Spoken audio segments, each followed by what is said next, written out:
La Victoire Radio TV depuis la République Dominicaine, c'est Canal pas pour même qui remet l'évangile ou même cap chercher sujet social sur la santé, la famille. La Victoire Radio TV, c'est Canal pas. Branchez et fait l'autre monde brancher nous sur YouTube, live ou en replay.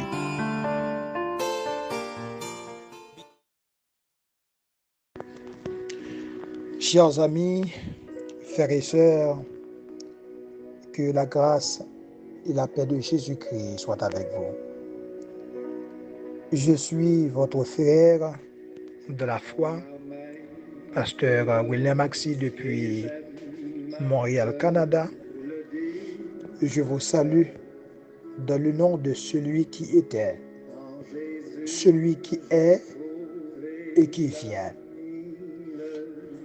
Avant toute chose, j'aimerais prendre le temps de dire au Seigneur, merci pour ce privilège, pour la chance qu'il me donne d'être ensemble avec toi dans une invocation qui sera suivie par la lecture et la méditation de la parole.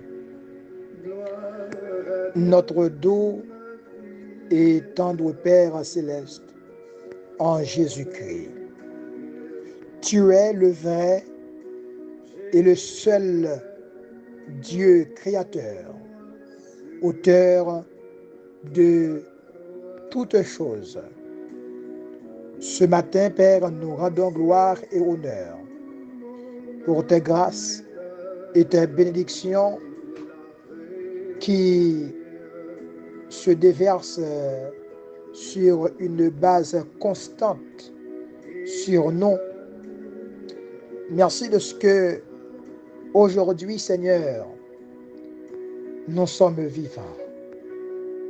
Combien de personnes qui, Seigneur, au cours du mois dernier, ont déjà parti pour un chemin de non-retour. Combien de personnes ont dû partir, Seigneur Dieu, quitter cette terre, mais nous autres qui respirons encore. Père, nous pouvons dire à l'instar de l'autre, qu'est-ce que l'homme pour que tu te souviennes de lui et le Fils de l'homme pour que tu prennes garde à lui. S'il te plaît, oh Dieu, nous voulons te demander de nous assister et de nous bénir dans ce temps de prière, de lecture et de méditation de ta parole. Envoie-nous, Seigneur Dieu, ton esprit, l'Esprit Saint et de puissance, qui est mandaté, Seigneur, pour nous conduire dans toute la vérité, pour nous, Seigneur, enseigner. Daigne bénir, Seigneur Dieu, ce temps si doux et précieux que nous consacrons pour toi et pour toi seul. Nous comptons sur toi et qu'il plaise à toi d'enlever toute souillure et donne-nous un cœur nouveau, Seigneur, pour que nous puissions t'adorer en esprit et en vérité. C'est dans le nom de Jésus-Christ, ton Fils, que nous adressons cette prière. À lui soit la gloire, la puissance, la force, la louange, au siècle des siècles. Merci Seigneur. Chers amis, frères et sœurs, j'aimerais vous lire la parole de Dieu ce matin dans l'évangile lucanien, chapitre 16, les versets 19 à 24 à la gloire de Dieu. Il y avait un homme riche qui était vêtu de pourpre et de fin lin et qui chaque jour menait joyeuse et brillante vie. Un pauvre nommé Lazare était couché à sa porte, couvert d'ulcères et désireux de se rassasier des miettes qui tombaient de la table du riche. Et même les chiens venaient encore lécher ses ulcères. Le pauvre mourut et il fut porté par les anges dans le sein d'Abraham. Le riche mourut aussi et il fut enseveli dans le séjour des morts. Il leva les yeux et tandis qu'il était en proie au tourment, il vit de loin Abraham et Lazare dans son sein. Il s'écria, Père Abraham, aie pitié de moi et envoie Lazare pour qu'il trempe le bout de son doigt dans l'eau et me rafraîchisse la langue, car je souffre cruellement dans cette flamme. Père, donne-moi, Seigneur, ta grâce. Donne-moi, Seigneur, ton inspiration. Illumine les yeux de mon cœur pour affranchir, Seigneur, par ta parole, afin que, Seigneur, je puisse partager, ô Dieu, cette parole à tous les frères et sœurs qui prendront le temps pour, Seigneur, savourer tout ce que tu m'as confié pour leur édification. Merci, Seigneur. Un choix différent. C'est le sujet de la méditation. Un choix différent. Mes frères et sœurs, mes chers amis, dans la parabole que nous venons de vous lire de l'homme riche et du pauvre Lazare, on nous donne l'une des plus remarquables occasions d'étudier le ministère d'enseignement de Jésus dans son contexte original. Parfois, nous oublions que le Seigneur Jésus pensait, enseignait et pratiquait la théologie dans un monde différent de plusieurs manières du nôtre. Un monde sans les points de référence tels que technologie, science et individualisme.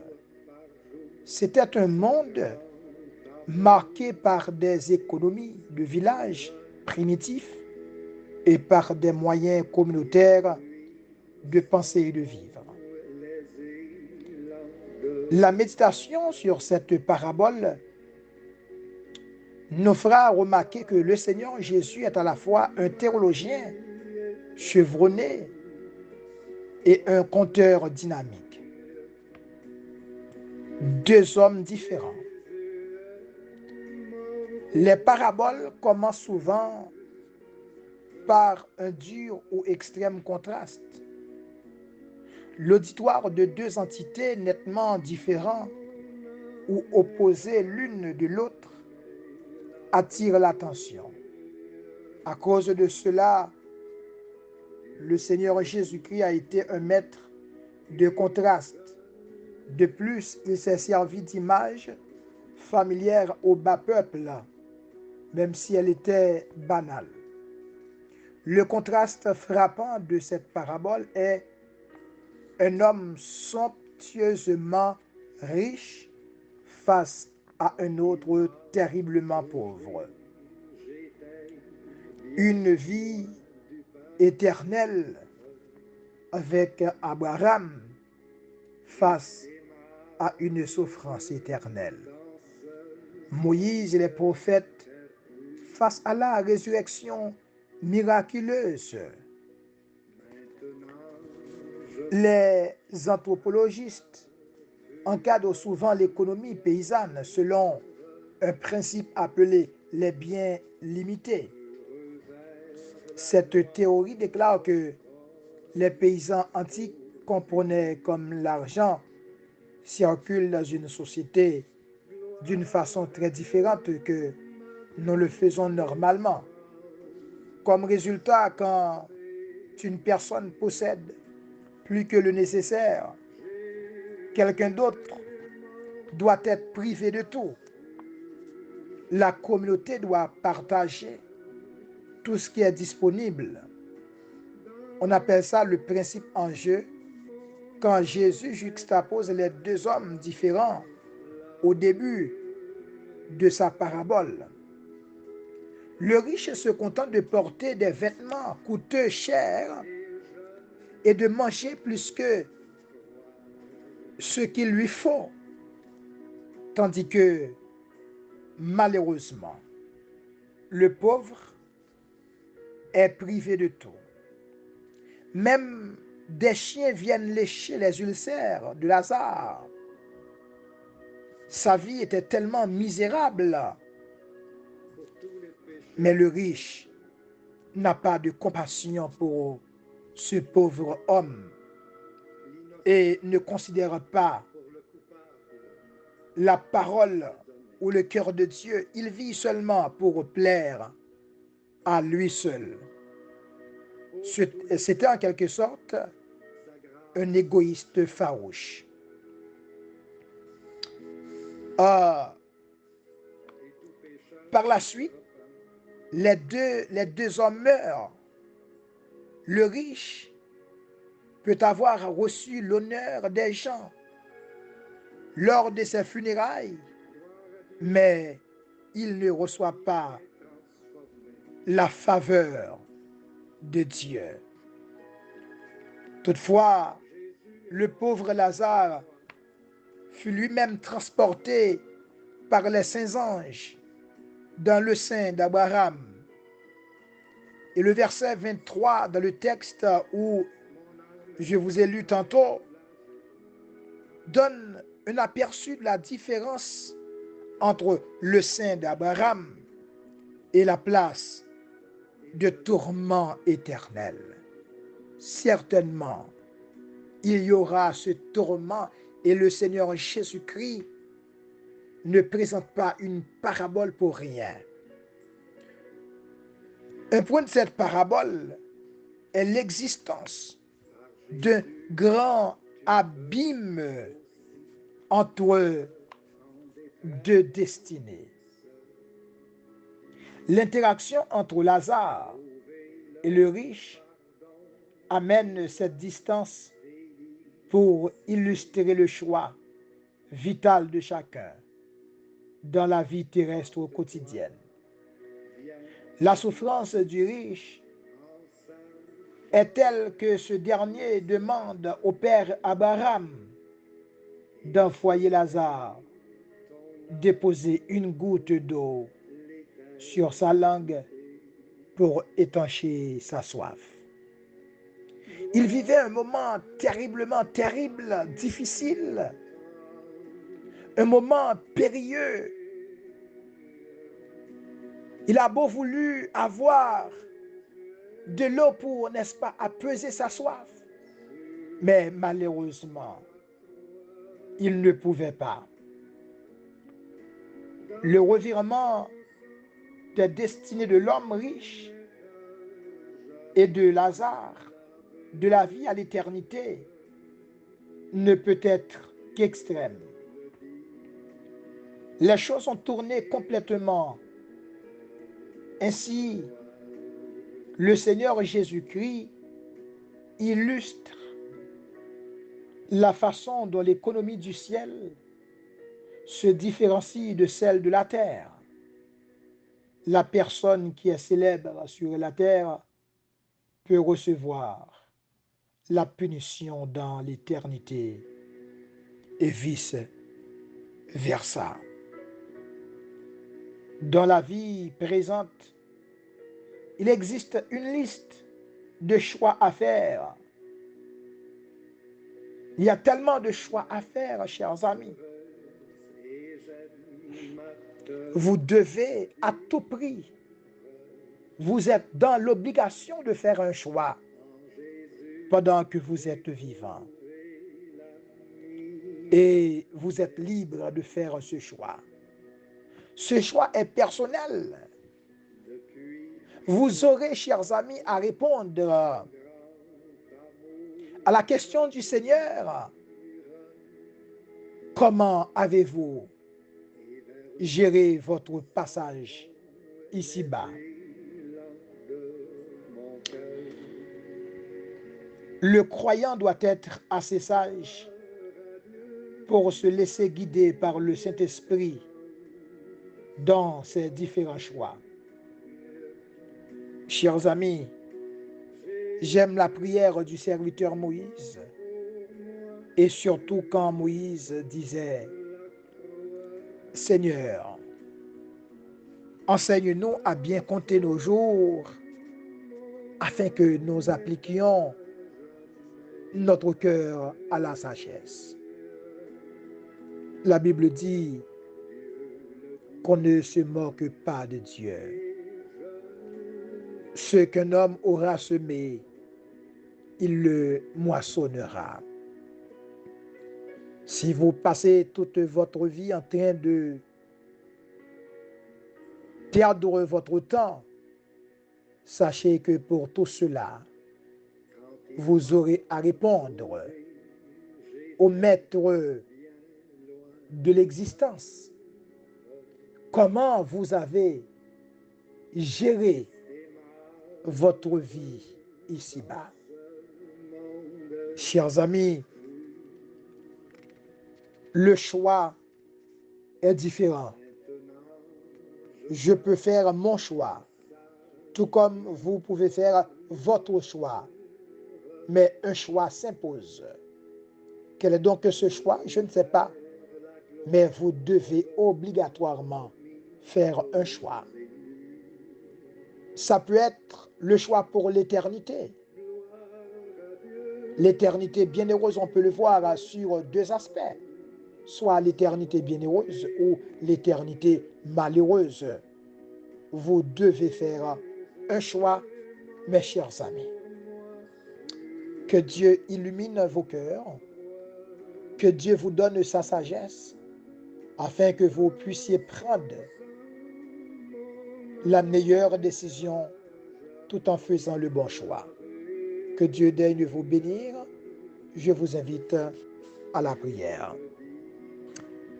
Père des cieux, Dieu de grâce et de bonté, Dieu de miséricorde et de compassion, merci. Merci de ce que, Père, aujourd'hui, tu nous as parlé d'un choix, un choix différent. Tu nous as appelés, Seigneur. Père, nous avons, suite à cet appel, à faire un choix. Un choix, Seigneur, important, car nous aurons, Père Saint, à répondre à certaines interrogations lorsque nous serons devant le grand trône. La Bible dit, on ne se moque pas de Dieu, ce qu'un homme aura semé, il le moissonnera. Seigneur, nous voulons te suivre ce matin. Nous voulons nous conformer, Seigneur, pour vivre la réalité de l'Évangile. Mais nous avons, Seigneur Dieu, une vie de combat, une vie difficile, Seigneur Dieu. Une vie, Père Saint, où l'ennemi essaie à tout prix de nous défier du chemin du salut. Le chemin, Seigneur, est rocailleux. Le chemin est ténébreux. Mais, Seigneur Dieu, nous te demandons humblement, Seigneur Dieu, de nous aider à mettre nos pieds dans l'empreinte de tes pas pour ne pas emprunter, Seigneur Dieu, le chemin de la mort, le chemin de la perdition, Seigneur. Non, ô Dieu de grâce, donne-nous, Seigneur Dieu, de lutter aujourd'hui, de lutter, Seigneur Dieu, contre cet ennemi puissant, Père, qui cherche à nous terrasser. Cet ennemi, Seigneur Dieu, qui veut notre perte, notre échec, et nous déclarons dans le nom de Jésus-Christ, puisque, oh, il y a un sacrifice qui a été consenti sur le bois de la croix pour notre vie. Seigneur, donne-nous du secours contre les attaques de l'ennemi. Donne-nous, Seigneur Dieu, de fixer nos regards sur toi et aide-nous, Seigneur Dieu, à dépendre au Père Saint de ta parole. Oui, Seigneur, accepte-nous dans ta présence et conduis-nous au bon port, Seigneur Dieu. Seigneur, nous avons un ciel à gagner et un enfer à éviter. Nous voulons faire le bon choix. Nous voulons choisir, Seigneur Dieu, le chemin qui mène à la vie. Nous voulons choisir, Seigneur Dieu, le chemin là où il y aura une couronne incorruptible qui nous est réservée. Et bientôt, Seigneur Dieu, tu diras, rentrez bon et fidèle serviteur. Père, bénis-nous, nous comptons sur toi. Et c'est dans le nom de Jésus-Christ, notre Sauveur, que nous adressons cette prière. À lui seul soit la puissance, la force, la guérison, l'exaltation dès à présent et au siècle des siècles. Amen. Chers amis, ça a été un plaisir d'être avec vous dans la méditation et la prière. Je vous souhaite de passer une agréable semaine en Jésus-Christ. Que Dieu vous bénisse.